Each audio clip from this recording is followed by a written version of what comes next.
Esta semana me topé con una historia curiosa. En 1875, Magdalena de Villalor recibió la carta de amor más larga de la historia que se haya registrado hasta ahora. Escrita en francés por un pintor llamado Marcel de Leclerc. Ahora, paradójicamente, aunque era la carta más larga de la historia, lo único que la carta decía era Je vous aime, yo te amo, en francés. Solo que Marcel repitió esa frase en la carta 1.875.000 veces. Es decir, el año en que estaban multiplicado por 1000. Ahora, él no escribió la carta personalmente, él contrató a alguien que lo hiciera. Pero de una manera muy curiosa, porque él le dictaba la frase, el individuo la repetía en voz alta y luego la escribía en el papel. Volvía a repetirle la frase, el individuo la repetía de nuevo y entonces volvía a escribirla en la carta, y así una y otra vez. Marcel pudo haberle dicho al escriba simplemente, escribe yo te amo 1.875.000 veces, pero no, él prefirió dictarla palabra por palabra y hacer que el escriba la repitiera antes de escribirla. Al final habían pronunciado y escrito yo te amo 5.625.000 veces. No conocemos el resto de la historia para saber cómo reaccionó esta mujer al recibir esta carta tan inusual. Tal vez hasta le dijo que no. ¿Quién sabe? Lo que sí podemos decir con toda certeza es que el verdadero amor es mucho más que palabras, aunque sean 5 millones. Y comienza a nivel vertical antes de que podamos realmente amar a otros horizontalmente en una forma genuina y sincera. Esa es una de las cosas que aprendemos en el pasaje que vamos a estudiar en esta mañana. Les pido por favor que vayan conmigo al Evangelio de Marcos, capítulo 12, para continuar con nuestra serie expositiva en este evangelio. Marcos capítulo 12, versículos 28 al 34. Dice, cuando uno de los escribas se acercó, los oyó discutir, y reconociendo que les había contestado bien a los saduceos, como vimos la semana pasada, le preguntó, ¿cuál es el mandamiento más importante de todos? Jesús respondió, el más importante es, escucha Israel, el Señor nuestro Dios, el Señor uno es, y amarás al Señor tu Dios con todo tu corazón y con toda tu alma y con toda tu mente y con toda tu fuerza. El segundo es este, amarás a tu prójimo como a ti mismo. No hay otro mandamiento mayor que estos. Y el escriba le dijo, muy bien, maestro, con verdad has dicho que Él es uno y que no hay otro además de Él, y que amarle con todo el corazón y con todo el entendimiento y con todas las fuerzas, y amar al prójimo como a uno mismo es más que todos los holocaustos y los sacrificios. Viendo Jesús que él había respondido sabiamente, le dijo, no estás lejos del reino de Dios. Y después de eso, nadie se aventuraba a hacerle más preguntas. Para el estudio de este pasaje, yo propongo dividirlo en 4 encabezados. En primer lugar, vamos a ver la pregunta del escriba en el versículo 28. Luego vamos a ver la respuesta de Jesús en los versículos 29 al 31. En tercer lugar, vamos a ver el entendimiento del escriba de la respuesta de Jesús en los versículos 32 al 33. Y finalmente veremos la evaluación que hace Jesús de la condición espiritual del escriba en el versículo 34. Así que veamos en primer lugar la pregunta del escriba. Ahora, debemos recordar que nos encontramos en la última semana del ministerio terrenal de nuestro Señor Jesucristo, y más particularmente en el día martes de esa semana, 3 días antes de su muerte en la cruz del Calvario. Y como hemos visto ya, ese día Jesús fue confrontado una y otra vez por los líderes religiosos de la nación que habían decidido acabar con Jesús. Pero uno tras otro quedaron atrapados en su propia trampa, hasta que se acerca este escriba. Y este hombre parece tener un interés genuino por las enseñanzas de Jesús. Noten nuevamente en el versículo 28, cuando uno de los escribas se acercó, los oyó discutir, y reconociendo que les había contestado bien. Y esa palabra en el original significa, reconociendo el escriba que Jesús le había respondido con brillantez, que Jesús le había respondido excelentemente, que la respuesta de Jesús fue hermosa y sabia. Este hombre estaba sorprendido por la sabiduría de Jesús, y eso lo motivó a hacer la pregunta que hizo: ¿cuál es el mandamiento más importante? Los escribas eran los teólogos de la época, los estudiosos de las escrituras por excelencia. Por eso eran llamados también intérpretes de la ley. Y casi todos ellos pertenecían a la secta de los fariseos. Estos hombres se pasaban la vida haciendo un estudio meticuloso de cada uno de los mandamientos del Antiguo Testamento y de todas las interpretaciones y aplicaciones de los rabinos, que en su afán de cumplir detalladamente la ley de Dios habían subdividido cada mandamiento en otro conjunto de mandamientos hasta llegar a ser una lista de 613 mandamientos, 248 positivos y 365 negativos, es decir, una prohibición por cada día del año. Y no contentos con eso, también se enredaban en largas discusiones acerca de cuál de todos esos 613 mandamientos era más importante que los demás, cuáles tenían más peso. Y no deja de ser interesante notar que el mismo Señor Jesucristo veía algunos mandamientos como más prioritarios que otros. Por ejemplo, en Mateo capítulo 23, versículo 23, Jesús acusó a los fariseos de haber descuidado los mandamientos más importantes. ¿Recuerdan? Ay de vosotros, escribas y fariseos hipócritas, porque diezmáis la menta, el eneldo y el comino, y dejáis lo más importante de la ley: la justicia, la misericordia y la fe. Esto, diezmar, era necesario hacer sin dejar de hacer aquello. En otras palabras, debemos obedecer todos los mandamientos de Dios. Perdón, aún los más pequeños, como dice Jesús en Mateo capítulo 5, versículo 19. Pero algunos mandamientos son más prioritarios que otros por ser más fundamentales. De manera que lo que el escriba le está preguntando a Jesús es: ¿cuál es el mandamiento supremo? El más fundamental de todos. El mandamiento que sirve de soporte a todos los demás. El que se requiere para poder obedecer el resto de los mandamientos. Esta es una pregunta crucial, cuya respuesta necesitamos conocer. Mientras los demás líderes religiosos estaban tratando de atrapar a Jesús con preguntas capciosas, como hace mucha gente en el día de hoy: ¿puede Dios crear una piedra tan grande que Él mismo no la pueda cargar? ¿Puede hacer Dios con su poder que un círculo sea cuadrado? ¿Qué importancia tienen esas preguntas? Este hombre está preguntando algo crucial. Esta fue la primera pregunta inteligente del día. De hecho, fue la única pregunta inteligente del día.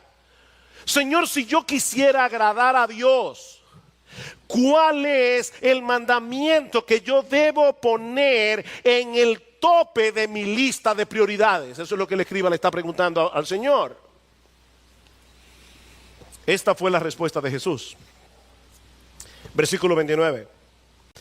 Jesús respondió: el más importante es: escucha, Israel, el Señor nuestro Dios, el Señor uno es, y amarás al Señor tu Dios con todo tu corazón y con toda tu alma y con toda tu mente y con toda tu fuerza.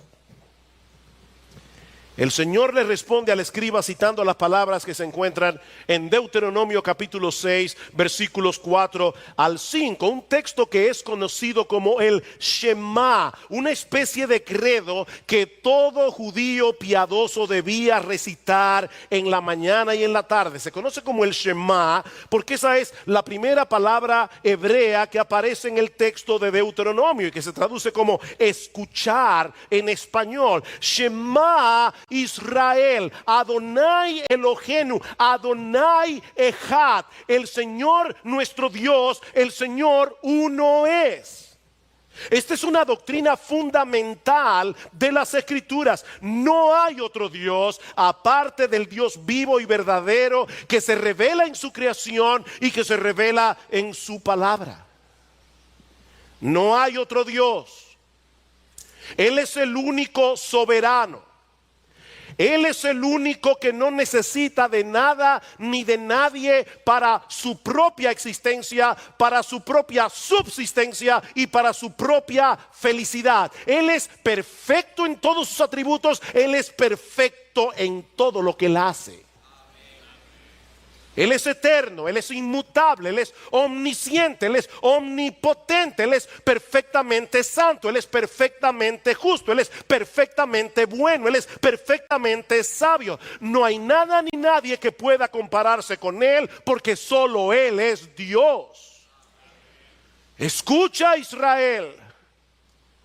El Señor nuestro Dios, el Señor uno es. Todos los demás dioses que han sido adorados y seguirán siendo adorados a lo largo de la historia no son más que meras invenciones humanas, obras de manos de hombres. Pero nuestro Dios es el creador de los cielos y de la tierra. Él es el que sostiene el universo y a todas sus criaturas, cada una de ellas con la palabra de su poder. Ese es nuestro Dios. Por lo tanto, no puede haber otro mandamiento más prioritario, más importante, más fundamental que amar a ese Dios con un amor supremo. Como alguien decía, este es el mandamiento que nos protege del legalismo al cumplir todos los demás mandamientos.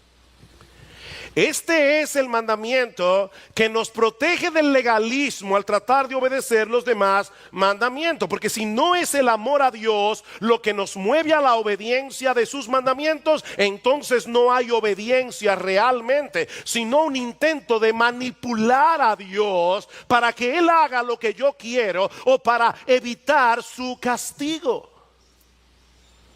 Es la motivación del amor lo que hace de nuestra obediencia verdadera obediencia. Así que este mandamiento es el más fundamental. Este mandamiento es el más prioritario. No hay otro deber que esté por encima de ese deber. Mi amigo, mi hermano, si tú te pierdes aquí, te pierdes en todo lo demás.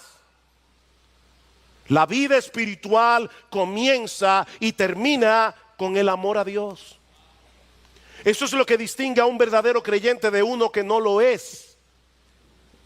Un cristiano genuino no es simplemente un individuo que va a la iglesia todos los domingos, una persona que lee la Biblia o que ora antes de comer. No, un cristiano es aquel que ama a Dios.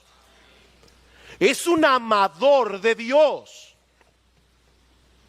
No se trata simplemente de reconocer el hecho de que Dios existe o de conocer algunas cosas acerca de Él, o incluso estar de acuerdo en el hecho de que la Biblia es su palabra. No, lo que se nos ordena en este primer mandamiento es que amemos a ese Dios con una clase de amor que involucra todo nuestro ser. Todo nuestro ser. No se trata de un mero sentimentalismo, aunque nuestras emociones están involucradas en nuestro amor a Dios. Debemos amar a Dios con pasión, eso lo veremos en un momento. Pero mis hermanos, lo cierto es que se puede ir a una iglesia, se puede experimentar una descarga de adrenalina en el servicio de adoración y no tener amor real por la persona de Dios. Eso es posible. El amor del que se habla aquí implica una decisión de la voluntad y la determinación de entregarse por entero a alguien hasta el punto del sacrificio si es necesario. Esa es la idea de la palabra griega agapao, que se traduce aquí como amor en este pasaje. Todo el que ama a Dios con esa clase de amor llegó a un punto en su vida en que tomó la decisión voluntaria de dedicarse por entero a Él. Llegó a un punto en su vida en que tomó la decisión voluntaria de hacer de ese Dios su único Dios a través de la persona de su Hijo, nuestro Señor Jesucristo. Un ejemplo de ese tipo de amor es el que los casados estamos supuestos a tener por nuestras esposas, dice Pablo en Efesios capítulo 5, versículo 25. Aquí hay varios hombres casados. Todos nosotros un día tomamos la decisión de hacer que esta mujer sea nuestra esposa, una mujer en particular sea nuestra esposa. Nosotros tomamos la decisión de dedicarnos exclusivamente a esa mujer como esposos. Ese es el amor ágape. Todas las otras mujeres desaparecieron de nuestro radar el día en que nos casamos con esa mujer en lo que respecta al amor matrimonial.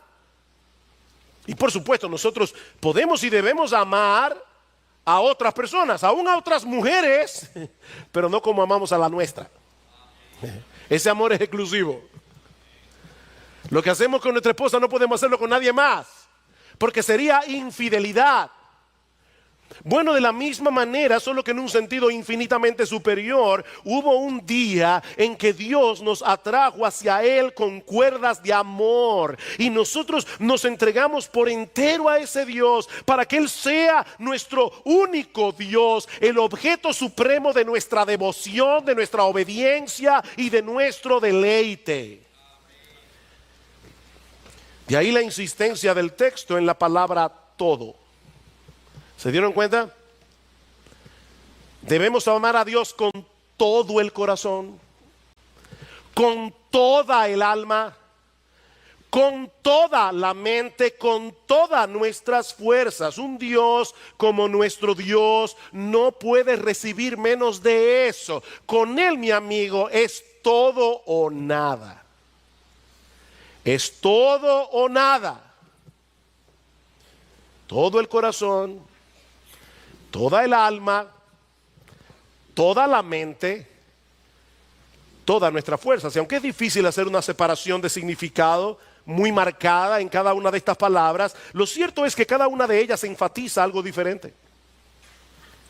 Amar a Dios con todo el corazón es amarlo con todo lo que somos como personas, mente, emoción, voluntad. Ese es el uso que se le da a la palabra corazón en la Biblia. Es la raíz de nuestra personalidad, de nuestro verdadero yo, la fuente de donde surgen nuestros pensamientos, nuestras palabras, nuestras decisiones, nuestras acciones. Por eso es que en Proverbios capítulo 4 versículo 23 dice: sobre toda cosa guardada, sobre todo lo que tú proteges en la vida, guarda tu corazón, porque de él mana la vida, o como dice la Biblia de las Américas, del corazón brotan los manantiales de la vida. Tu corazón es tu verdadero tú.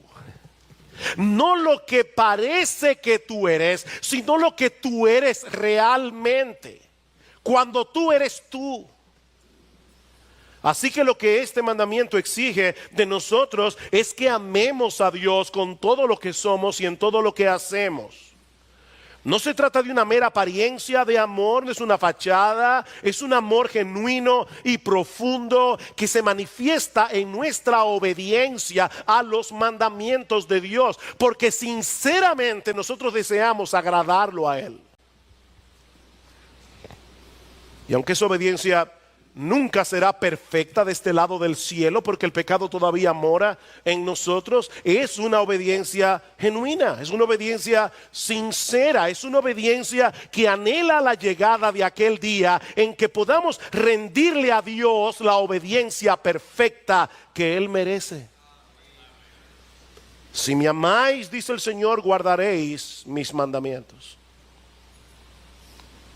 El que tiene mis mandamientos y los guarda, ese es el que me ama. Y el que me ama será amado por mi Padre, y yo lo amaré y me manifestaré a él. Si alguno me ama, guardará mi palabra. No es la taquicardia del corazón lo que evidencia nuestro amor por Dios. Es nuestra obediencia a sus mandamientos. Eso es amar a Dios con todo el corazón. Pero también debemos amar a Dios con toda nuestra alma. Y la idea parece ser amarlo con pasión, amarlo con esa clase de afecto que sobrepasa todo lo demás. No podemos amar a nadie, ni amar nada más de lo que nosotros amamos a ese Dios. Nada puede apasionarnos más que lo que ese Dios nos apasiona. Y no deja de ser interesante notar que el mismo Jesús, que está diciendo aquí que hay un solo Dios y que eso es lo que ese Dios demanda de nosotros, Él demanda también de sus discípulos la misma lealtad, el mismo tipo de amor. El que ama a padre más que a mí no es digno de mí. El que ama al hijo o a la hija más que a mí no es digno de mí. Y el que no toma su cruz y sigue en pos de mí no es digno de mí. ¿Saben lo que el Señor está diciendo aquí? Yo soy Dios. Yo soy Dios. Creemos en un solo Dios que subsiste en tres personas: el Padre, el Hijo y el Espíritu Santo. Y Dios el Hijo está diciendo: tú debes amarme a mí con todo tu corazón y con toda tu alma, porque yo soy Dios.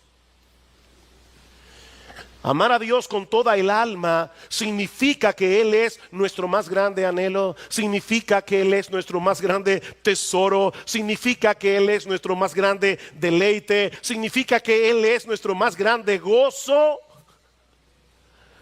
Eso es amar a Dios con todo el alma.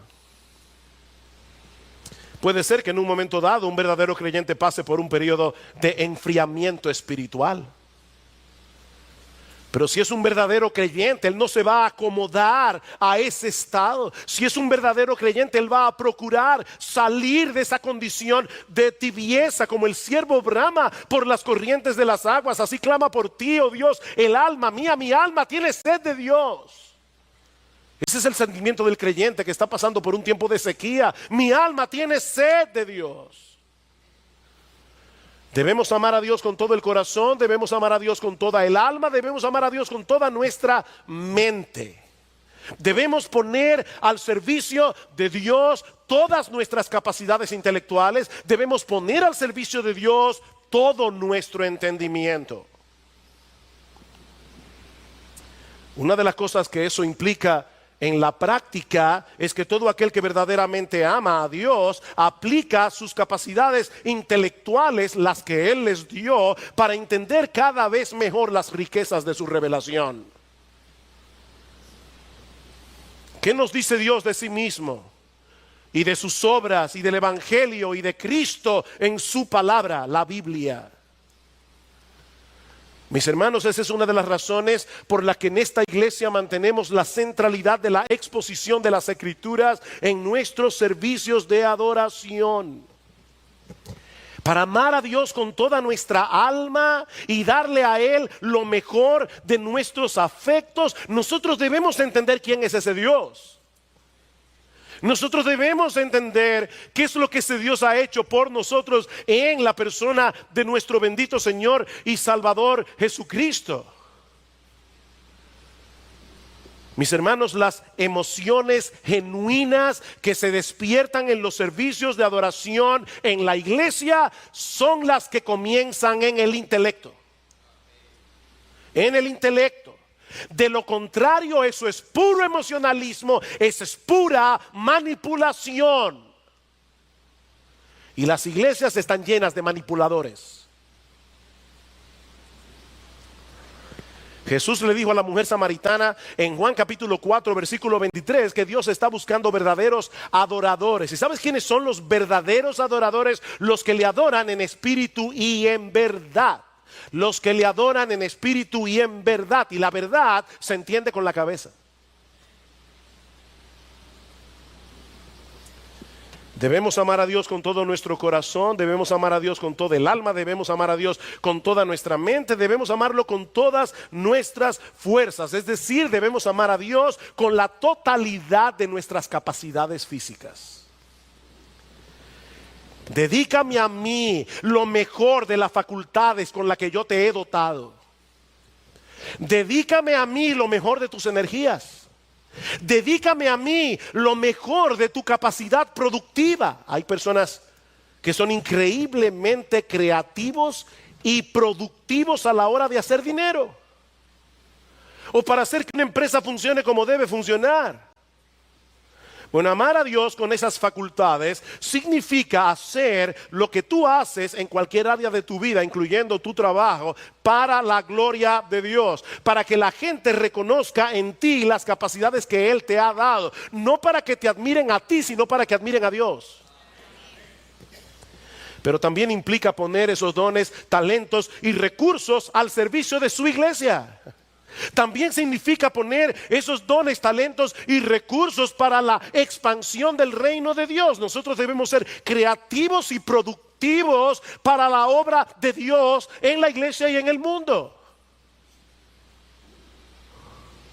La iglesia es un cuerpo. La iglesia no está llamada a que un grupito de hombres lo hagan todo. La iglesia está llamada a ser un equipo de hombres y mujeres, un ejército donde todos estamos poniendo nuestros dones, nuestros talentos, nuestros recursos, nuestras energías para la expansión del evangelio, para la edificación del cuerpo de Cristo. Nosotros necesitamos hombres y mujeres entregados por entero en cuerpo y alma al servicio del Señor.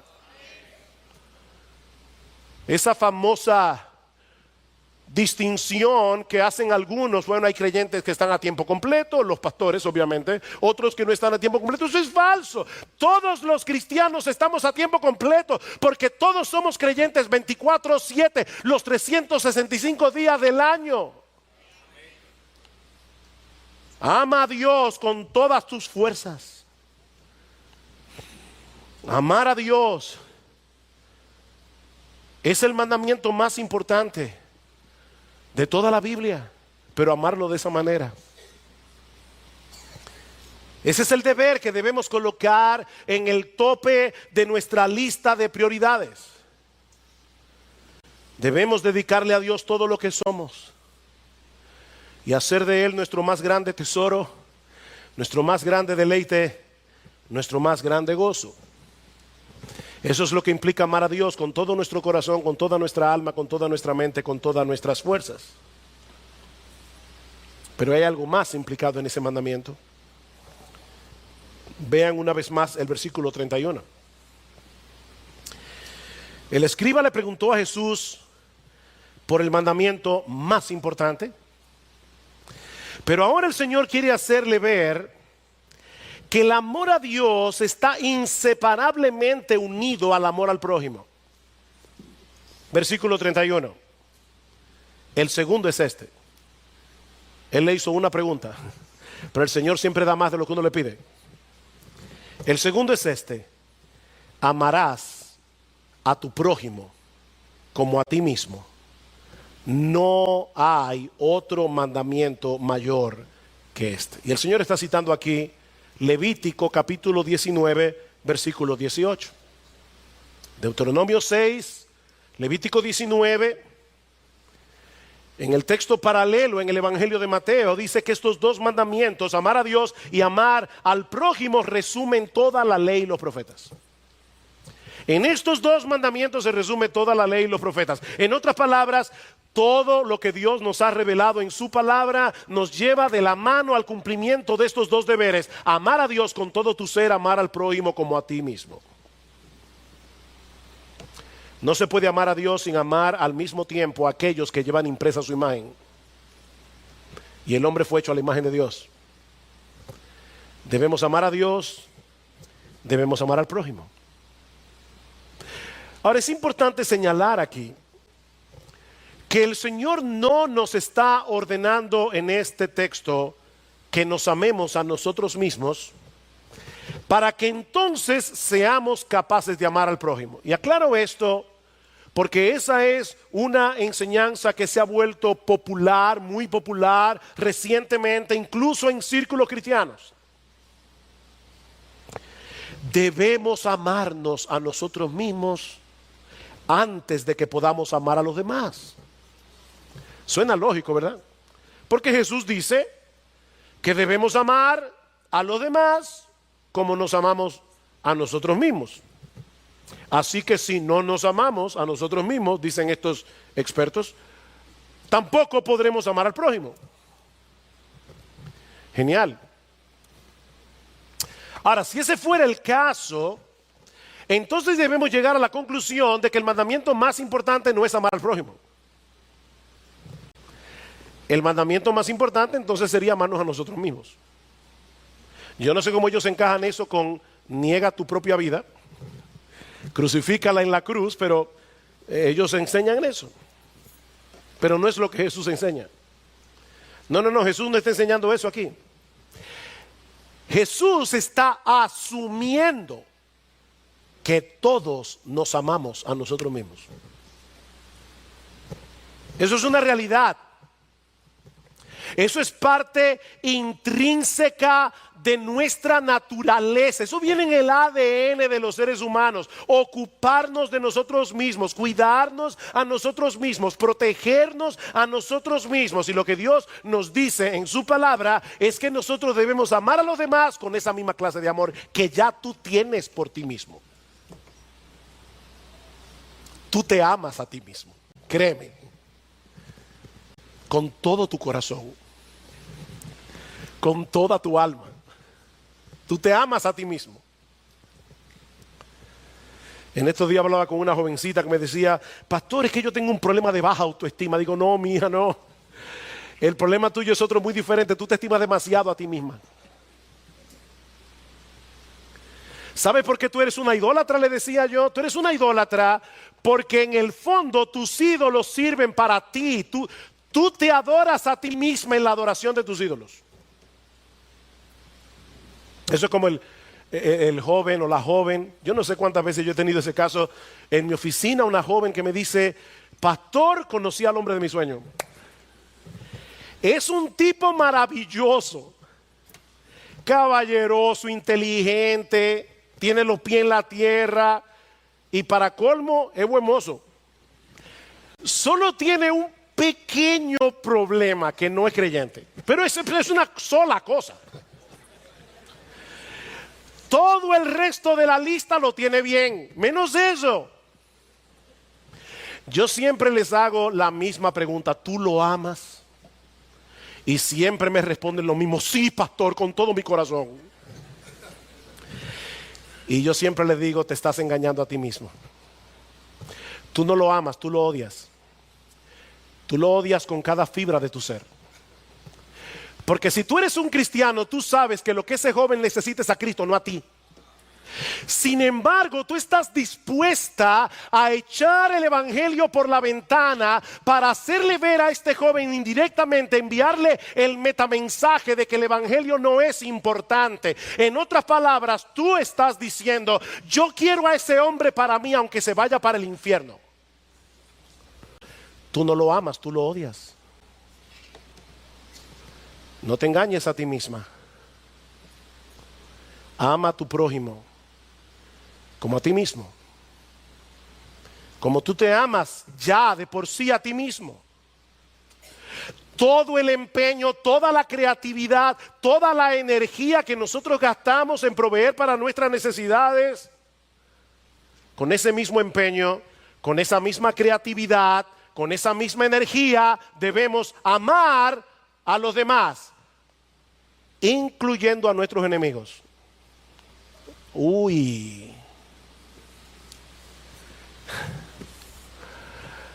Si tú amas a los que te aman, dice Jesús, ¿qué recompensa tú vas a recibir? Hasta los impíos hacen eso. ¿Recuerdan ustedes la parábola del buen samaritano? Se acerca un escriba, otra escena, una escena diferente, y le dice: el Señor, ¿cuál es el mandamiento más importante? Jesús le dice lo mismo: amar a Dios, amar al prójimo. Pero para el judío, el prójimo era otro judío. Ellos no amaban a nadie más, solamente a los de su raza. Y Cristo le dice: déjame hacerte una historia. Un hombre iba en el camino a Jericó, cayó en manos de ladrones, lo golpearon, lo dejaron medio muerto. Pasó un sacerdote y no le hizo caso. Pasó un levita y no le hizo caso. Pasó un samaritano y lo socorrió. Wow, el samaritano era aborrecido por los judíos. Cuando un samaritano pasaba por el lado de un judío, el judío escupía en el piso de desprecio. Y el Señor le dice: pasó un samaritano, y ¿sabes que él fue que cuidó de ese hombre golpeado, herido? Ahora yo te voy a hacer una pregunta: ¿quién era el prójimo de ese individuo? Los judíos odiaban tanto a los samaritanos que él no pudo decirle: oh, el samaritano. No, el que cuidó de él. Está bien, ve y haz lo mismo. Ve y haz lo mismo aún por aquellas personas que tú desprecias. Ve y haz lo mismo, porque ese es tu prójimo, el que te necesita. Ese es tu prójimo. Este mandamiento de amar al prójimo también es fundamental. Por eso decía Agustín de Hipona en una frase que ha sido muy mal interpretada: ama y haz lo que quieras. Ama y haz lo que quieras. Porque si de verdad amas a Dios con todo tu ser y amas a tu prójimo como a ti mismo, vas a cumplir a favor de Dios y del prójimo todos los mandamientos. ¿O no es así? Pablo dice en Romanos capítulo 13, versículo 8, que todo aquel que ama a su prójimo ha cumplido la ley. Y ahora explica: porque no adulterarás, no matarás, no hurtarás, no dirás falso testimonio, no codiciarás, y cualquier otro mandamiento. En esta sentencia se resume: amarás a tu prójimo como a ti mismo. El amor no hace mal al prójimo, así que el cumplimiento de la ley es el amor. El que ama a Dios va a cumplir la primera tabla de la ley: no tendrás dioses ajenos delante de mí, no te harás imagen de Dios, no tomarás el nombre del Señor en vano, guardarás su día santo para tener comunión con Él. El que ama al prójimo va a cumplir la segunda tabla de la ley: honra a tu padre y a tu madre, obedece a las autoridades que Dios ha puesto sobre ti, no matarás, no hurtarás, no mentirás, no codiciarás. Mis hermanos, no hay que ser un gran teólogo ni saber griego y hebreo para saber lo que Jesús está diciendo aquí. De verdad, no hay que ser un genio para entender lo que Jesús está diciendo aquí. Si queremos agradar a Dios, debemos amarlo a Él con todo lo que somos, en todo lo que hacemos, y amar al prójimo como nos amamos a nosotros mismos. Veamos ahora mucho más brevemente, ya hemos visto la pregunta, la respuesta. Veamos ahora mucho más brevemente el entendimiento que tuvo el escriba al escuchar esa respuesta de Jesús. Vean el versículo 32. Y el escriba le dijo: muy bien, maestro, con verdad has respondido, has dicho que Él es uno y no hay otro además de Él, y que amarle con todo el corazón y con todo el entendimiento y con todas las fuerzas, y amar al prójimo como a uno mismo, es más que todos los holocaustos y los sacrificios. Es evidente que este hombre no tenía los mismos prejuicios ni la misma animadversión que los otros escribas y fariseos. Él está escuchando a Jesús con una buena disposición, con un genuino deseo de aprender, y por eso llegó a la conclusión que llegó. que nuestra relación con Dios no se basa en rituales, que nuestra relación con Dios no se basa en ceremonias, que nuestra relación con Dios es un asunto del corazón. Es un asunto del corazón. Que lo que Dios pide de nosotros es mucho más que una fachada de piedad, es mucho más que una fachada de decencia, como pensaban los fariseos, y Cristo tuvo que decirle: ustedes son sepulcros blanqueados, por fuera se ven bien, pero por dentro están llenos de huesos de muertos. Es una devoción completa hacia Dios. Es un amor ferviente y apasionado por todo lo que Él es, por todo lo que Él ha hecho y hace por nosotros sin merecerlo en Cristo.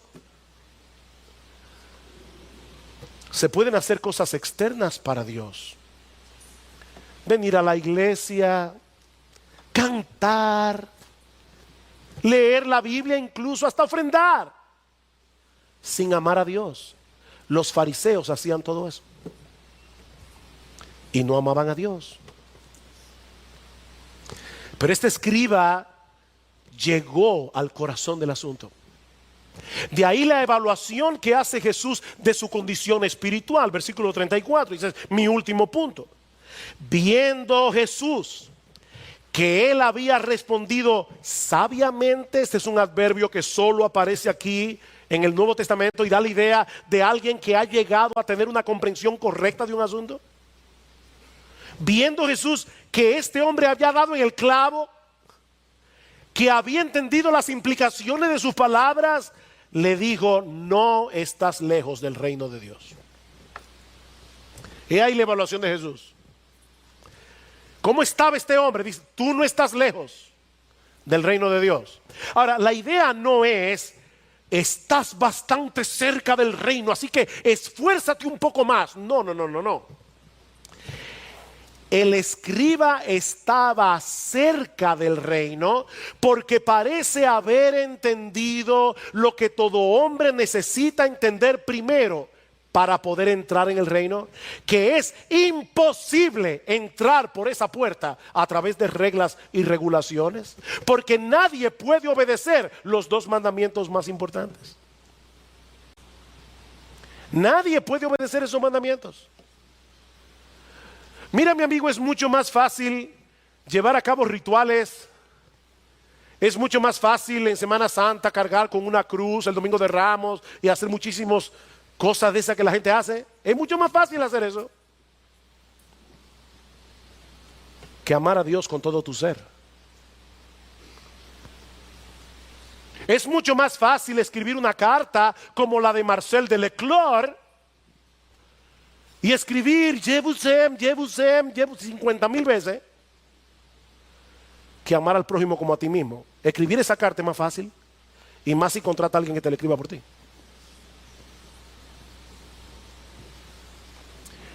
Mis hermanos, la razón por la que Jesús tuvo que dar su vida en el Calvario 3 días después de esa conversación fue precisamente porque nadie puede obedecer esos dos mandamientos. Nadie. Y mi amigo, yo espero que en este punto del mensaje eso esté tan claro para ti como la luz del mediodía. Déjame hacerte una pregunta. ¿Alguna vez, de verdad, sinceramente, alguna vez has podido amar a Dios con todo tu corazón, con toda tu alma, con toda tu mente y con todas tus fuerzas por 1 hora en tu vida? Y al prójimo como a ti mismo, por 1 hora. Piénsalo. Ok, media hora. Está bien, 15 minutos.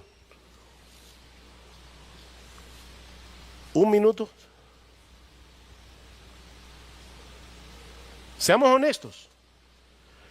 ¿Alguna vez en tu vida tú has amado a Dios con todo tu corazón, con toda tu alma, con toda tu mente, con todas tus fuerzas, y a tu prójimo como tú te amas a ti mismo? Nadie cumple con estos mandamientos ni por un segundo. ¿Sabes lo que eso significa? que nosotros vivimos violando los dos mandamientos más importantes de la ley todo el tiempo? Eso es lo que significa. El más grande pecado no es matar, no es robar, no es mentir, no es adulterar. El más grande pecado es no amar a Dios con todo tu ser y no amar a tu prójimo como a ti mismo. Ese es tu más grande pecado, ese es mi más grande pecado. De manera que constantemente estamos cometiendo los dos pecados más graves a los ojos de Dios. Pero es aquí precisamente donde entra en juego la buena noticia del Evangelio. Hubo uno que sí llenó la medida hasta el tope. Uno solo. En toda la historia, después de la caída de Adán. Un solo hombre que desde la cuna hasta la tumba amó a Dios con todo su corazón, con toda su alma, con toda su mente, con todas sus fuerzas, y amó al prójimo como a sí mismo. El Dios encarnado, la segunda persona de la Trinidad hecha hombre, nuestro bendito Señor y Salvador Jesucristo, el único, el único. El Señor se hizo hombre para obedecer perfectamente como hombre la ley en nuestro lugar, y luego fue a la cruz para pagar por todas nuestras transgresiones. Eso hizo nuestro Dios. Y ahora Él promete en el Evangelio poner en nuestra cuenta su justicia perfecta por medio de la fe. Mi amigo, lo que yo estoy diciendo es que todo aquel que cree en Jesús, todo aquel que cree en su obra de redención, Dios le atribuye a esa persona que cree la obediencia de su Hijo. Es decir, a partir de ese momento, Dios nos trata como si la obediencia perfecta de Jesús fuera nuestra. Al que no conoció pecado, por nosotros Dios a él lo hizo pecado para que nosotros fuésemos hechos justicia de Dios en él. En nuestra unión con Jesús, nosotros amamos a Dios con todo nuestro ser. En nuestra unión con Jesús, nosotros amamos al prójimo como a nosotros mismos. Así nos ve Dios. Pero eso no es todo. No, eso no es todo. Dios también transforma el corazón de esas personas para que por primera vez en su vida puedan comenzar a amar a Dios y amar al prójimo en una forma real y sincera.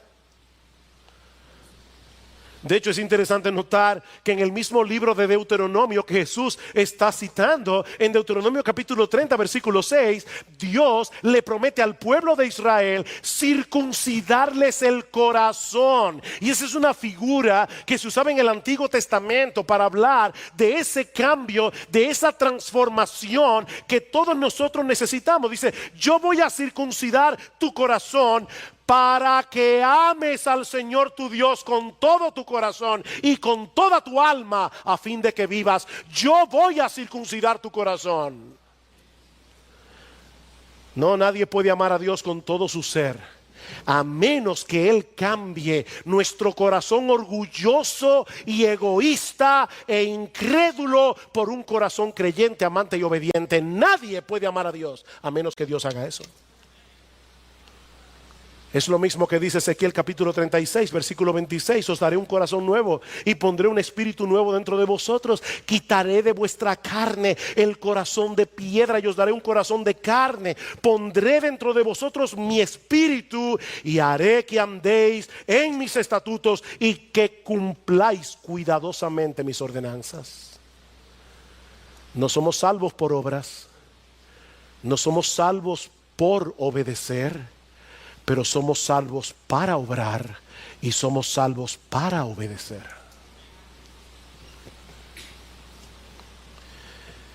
Este escriba estaba cerca del reino, porque parece haber entendido su necesidad. Oh, no son rituales, no son cosas externas, es amar a Dios. Él estaba cerca, pero todavía estaba afuera. Él estaba cerca, pero todavía estaba afuera. Y si no se arrepintió de sus pecados y puso toda su confianza en la muerte de Cristo en la cruz, que iba a ocurrir 3 días después de esta conversación, este hombre quedará excluido del reino por los siglos de los siglos. El mismo Jesús comienza en el Evangelio de Marcos, capítulo 1, versículo 14, diciendo: el reino de los cielos se ha acercado, arrepentíos y creed en el Evangelio. He ahí cómo se entra en el reino de Dios. Este hombre estaba cerca porque vio su necesidad. La pregunta es: ¿se arrepintió? ¿Creyó en Jesús? Y ahora yo te pregunto a ti, mi amigo, ¿qué de ti? ¿Qué de ti? ¿Tú estás fuera o estás dentro? Mi amigo, ¿dónde tú estás? Miembros de Iglesia Bíblica del Señor Jesucristo, yo sé que cada vez que los pastores aquí decimos mi amigo, todos los miembros de la iglesia creen que no es a ellos que le estoy hablando. No. Si tú quieres, hermanos y amigos, esta pregunta es para todos. ¿Dónde tú estás? ¿Dentro o fuera? La pregunta no es si tú eres miembro de esta iglesia. La pregunta no es si algún día tú hiciste la oración del pecador y le pediste a Jesús que entrara en tu corazón. No, yo no estoy preguntando eso. La pregunta es si tú estás fuera o dentro del reino, porque los que están dentro lo manifiestan a través de su amor a Dios y su amor al prójimo. Pablo dice en 1 Corintios capítulo 16 versículo 22: si alguno no ama al Señor Jesucristo, sea anatema. ¿Tú oíste eso? Anatema, maldito de Dios. Lo que Pablo está diciendo en 1 Corintios 16, 22 es que el que no ama al Señor Jesucristo está condenado. Y lo mismo podemos decir del amor al prójimo. Primera de Juan capítulo 4 versículo 7: amados, amémonos unos a otros, porque el amor es de Dios. Todo aquel que ama es nacido de Dios y conoce a Dios, porque Dios es amor. El que no ama no ha conocido a Dios. El que no ama no ha conocido a Dios. Dice en primera de Pedro capítulo 1 versículo 22 que nosotros fuimos regenerados para poder amarnos fraternalmente, de corazón puro. Y aunque de este lado de la eternidad nadie puede alcanzar un estado tal de perfección que llegue a amar a Dios con todo su ser y al prójimo como a sí mismo, la semilla de ese amor está sembrada en el corazón de todo verdadero cristiano. Y esa semilla crece y esa semilla da fruto. ¿Estás fuera o estás dentro? ¿Dónde tú estás? Es por eso que nosotros podemos obedecer los mandamientos de Dios, no perfectamente, pero sí sinceramente. Es por eso que anhelamos de todo corazón la llegada de ese bendito día en que todo vestigio de pecado será eliminado de nuestras vidas. Anhelamos la llegada de ese día, como decía Alberto al principio del servicio. El verdadero creyente lucha contra los ídolos que intentan suplantar a Dios en el altar de sus afectos. Lucha con ellos. El verdadero creyente se resiste a ser arrastrado por el mundo y sus valores, porque son contrarios a la voluntad de Dios. Muchos están preocupados por la mundanalidad en la iglesia. ¿No será que hay muchos impíos en su membresía? Porque la Biblia dice claramente que el que ama al mundo, el amor del Padre no está en él. Mis hermanos, esto es serio. El que ama al mundo, el que quiere vivir con el mundo, el que está siendo arrastrado por la corriente de este mundo, Juan dice, el amor del Padre no está en él.